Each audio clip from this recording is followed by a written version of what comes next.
So, I heard somebody saying cons. From now on, please make an effort. The subject is Conservative Dentistry and Endodontics. Okay? So, please make an effort to use all dentistry and endodontics. Now, this class is kind of a vanilla class. It is an introduction to the huge subject of conservative dentistry and endodontics. It might be a little scary to you all, listening to what I have to say in the subsequent 20 odd minutes probably, but this is what the subject is about and what as students you should be focusing on. Okay? So now let us come to the first part, that is the conservative dentistry. You had started your journey regarding the tooth preparation with PCC, that is pre-clinical conservative. That was second year, where you had done tooth preparation on fibroid. So these are not damaged teeth, these are artificial dummy teeth. Another option is preparing the tooth preparations or cavities as dictated by the syllabus on natural extracted teeth. But you did not do that. Why did we choose typodont teeth? Because these are ideal. Now when you start your journey, you start with the ideal so that you understand what is supposed to be done under exact ideal conditions, and then you move on with experience to tackle difficult situations or clinical situations which are real life. Patients will not come to us with typodont teeth. We move up to that part. It is conservative dentistry. So that was pre-clinical conservative. Now we are going to conservative dentistry and endodontics. So now this endodontics is another aspect of the same subject. In India, we do conservative dentistry and endodontics. That is the name of your course. In most of the Western countries, it is operative dentistry or restorative dentistry, and endodontics is dealt with separately. Here we are extremely lucky that we get to understand, know the subject in totality. So once you pass your BDS, you will have an idea of both restorative dentistry and endodontics. Now this endodontic part is what we commonly call root canal treatment. But this is just a very small peek into the entire subject. It can be surgical endodontics, it can be non-surgical endodontics, it can be regenerative endodontics. Okay? So this is all about the internal aspect of your tooth. When you are doing your tooth preparation for restorative dentistry, these are all synonyms. Is this clear? Now that is related only to enamel or dentine damage. It can be a caries damage, it can be a non-caries damage. That is why we prefer to use the word tooth preparation instead of cavity preparation. Not always it's a cavity that we restore. But of course, within the purview of your syllabus, you are required to follow lax classification, and you will do class 1 and class 2 cavity preparations for your clinics, for your examinations. Okay, for your examination, rarely you will get a class 3, class 4 or class 5 tooth preparation to be done. So mostly you will get class 2s, or if class 2 is not available, you can get a class 1 tooth preparation for your exam. During practice, you do as much as you can, because your 4th years, try to gain as much as experience as you can. You already have a list of to do quota. Why is this quota important? Quota is just the bare minimum practical hands-on experience that you can gather during this tenure as 4th year students, so that you can build up. So this is just the foundation. So if any one of you is able to surpass that quota, it's better for you. The more number of cases you will attempt, you will make mistakes. That's fine. But these mistakes will be made under supervision. That's why you are asked to show your teachers So even if you are scolded a bit, a correction is made and you will not do any harm to the patient. Okay? And more number of cases you attempt, there will be more variations in the conditions.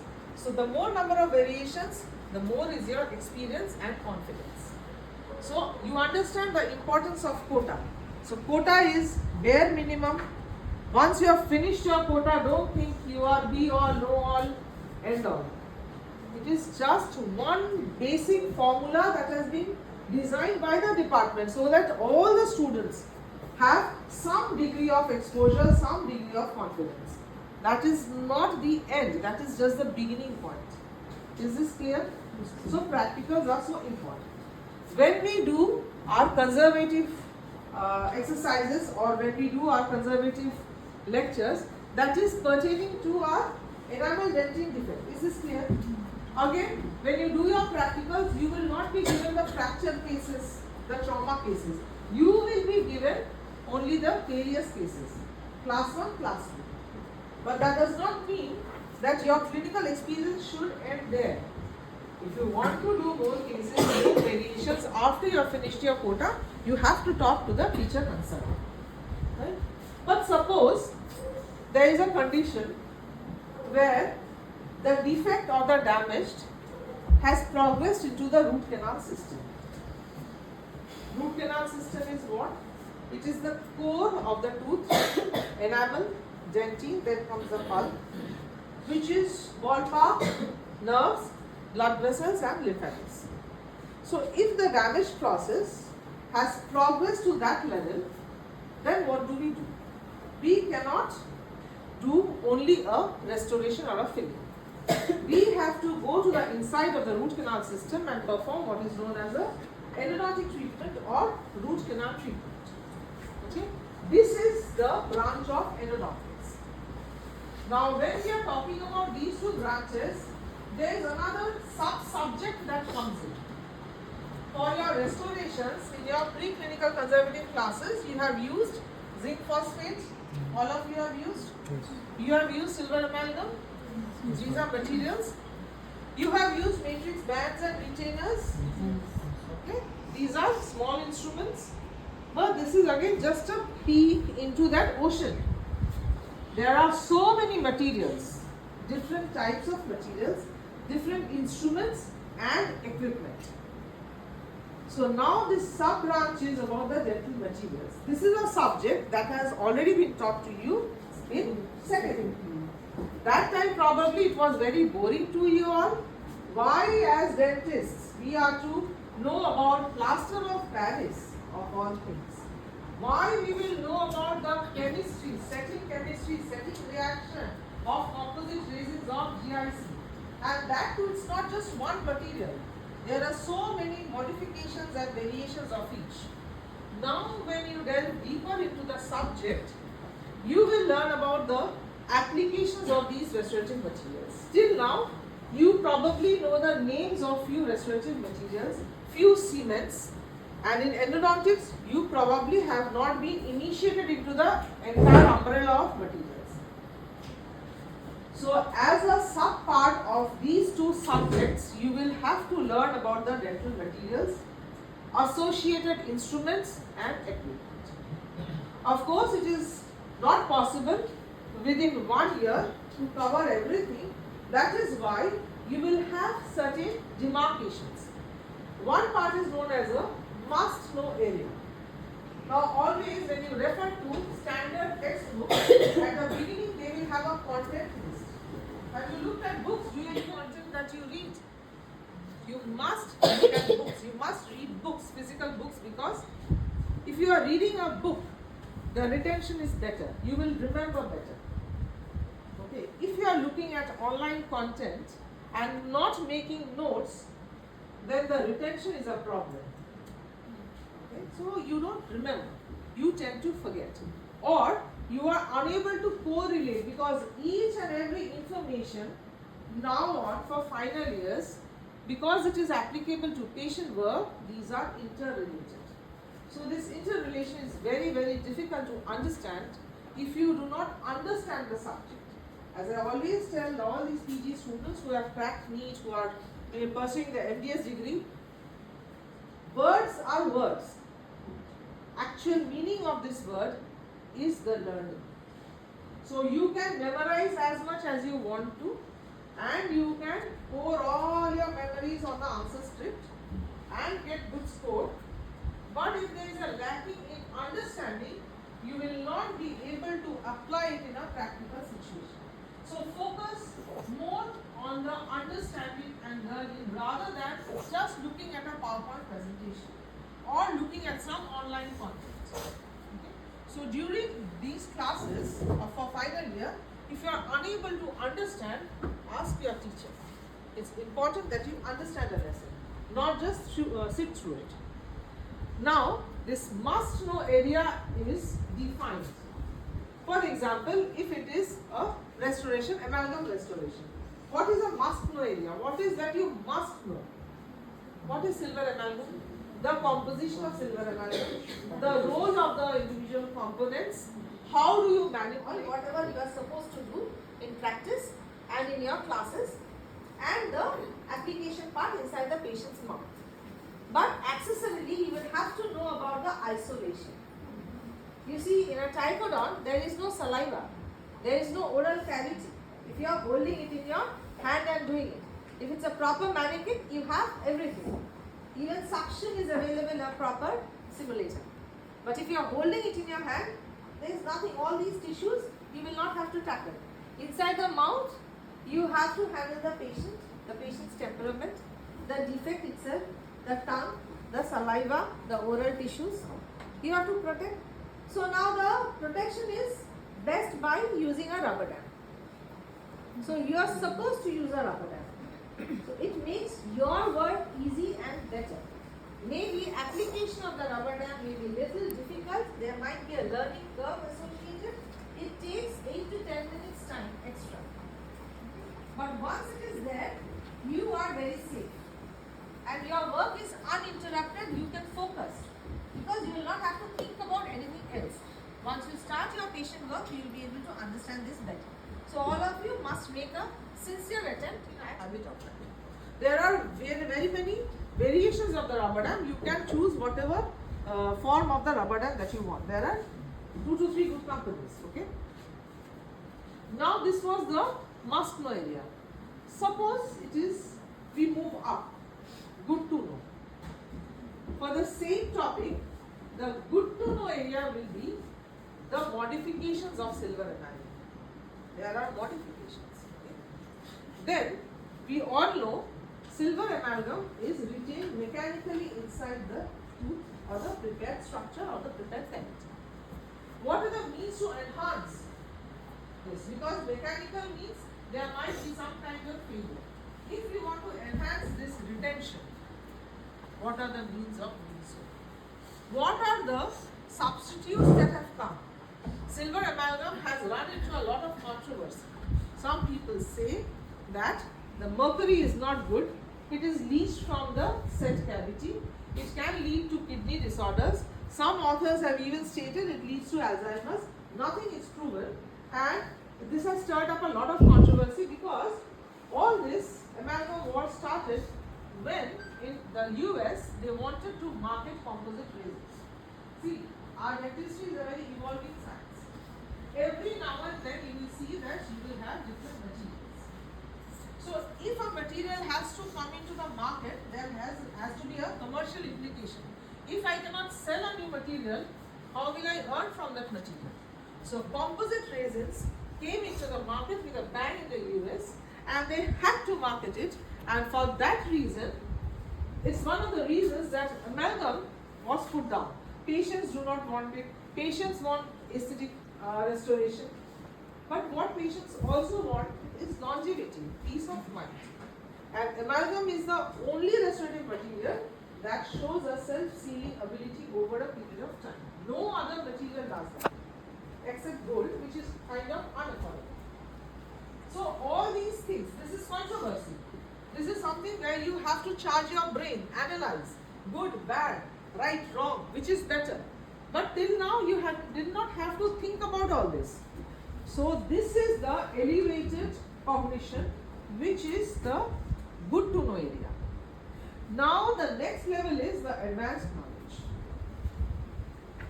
So for you all, must know areas are the ones that are there in the content list.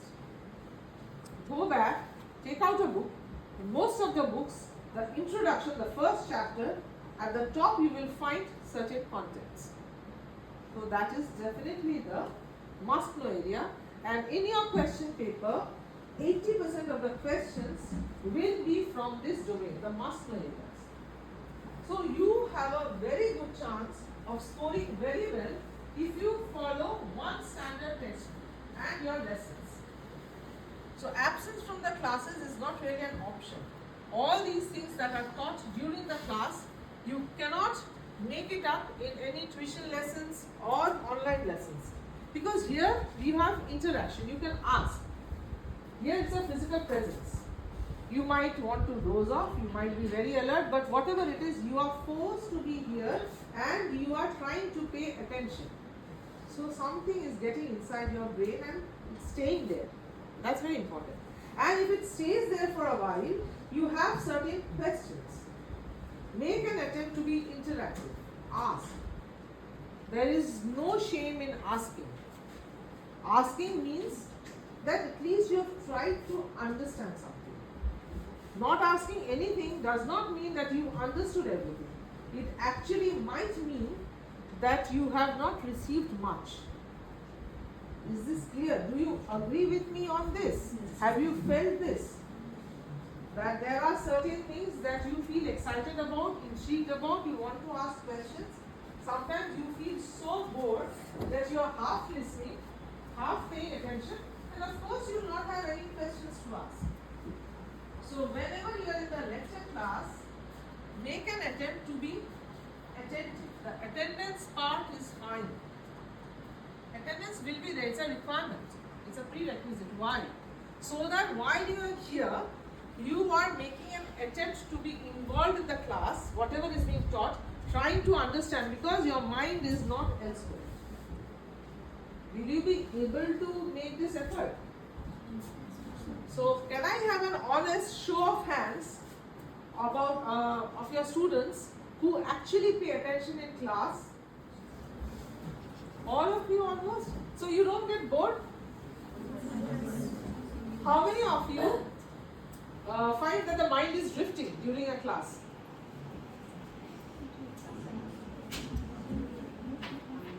Yeah, probably that comes from 2 to 3 reasons. One is the class is boring. Teacher is not interactive. Next is the subject does not interest you. Okay? Then you are too tired because final year is so heavy. You just go mad when you are in final year. Class 11, 12 science and 4th year is very difficult. Now coming to the first two, the class is boring. You can't help that. Teacher is boring. Have to accept. Next part, the lesson is not interesting enough to you. Can happen, but you don't have a choice, because if you look at your question paper, there are very few choices. And whenever there is a question paper, it's an attempt made by the paper setter to include the entire syllabus. So in schools you must have heard, কিছু ছেড়ে যাবি না, সব করে যাবি, সব attempt করবি. The same principles work here too. Because if you tend to give up any topic, you tend to lose out MCQs or short questions. Right? And just writing something doesn't help. This is not what belief at least I had, that for history, which I would never study, that write something. If you write a lot and the handwriting is really bad, the teacher will be forced to give you some marks. Because that doesn't work. Doesn't work, the examiner gets irritated enough. So, this is not going to fly now. For professional course, do not even think. Oh, you need to draw. So, to summarize, this is a subject which is going to be heavy, which is going to be demanding. Okay, theoretically. Because theoretically you will be learning about so many things that you will not be doing in practice. Because in practice, what is our practical syllabus? Tooth preparation and restoration. Class 1, class 2. There is class 5. But you see, class 5 is not really a test of your ability. The final, the acid test of an ability is a fantastic class 2 restoration, of course. Because it demonstrates your control. How you are extending. You see, silver amalgam cavities are very geometric. You have to follow the configuration. Now in typodont it's very easy because there is no damage. When you get your clinical cases, the patients will come with some damage on the tooth. So you have to manage that and still maintain that configuration, that geometry, otherwise your restoration is going to fail. If you can do a fantastic class 2 restoration, that is a step forward. But don't get mistaken. One cavity, one preparation, one restoration done very perfectly doesn't matter. But consistency matters. You do 5 cavities and all 5 are good, very good or very satisfactory level. Then you have the confidence, yes, I can repeat whatever I am doing. Because one is a fluke happening, another is a consistent happening. So you have to aim for consistency. Understand? One single moment, one single time, I might get lucky. One cannot get lucky every time. For that you need skill.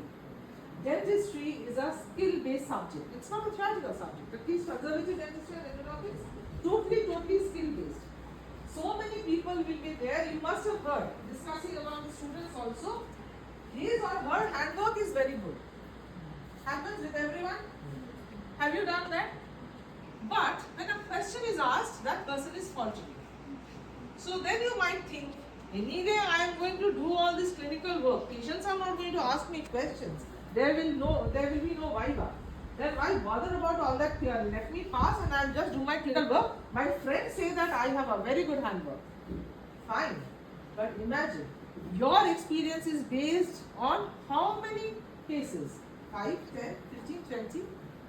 And how many cases will you have to deal when you go into the professional world?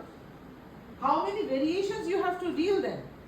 If you have to do these variations, if you have to attempt, if you have to understand, then you have to know the theory. This theory is your background, the capital on which you will base your further work. Does it make sense?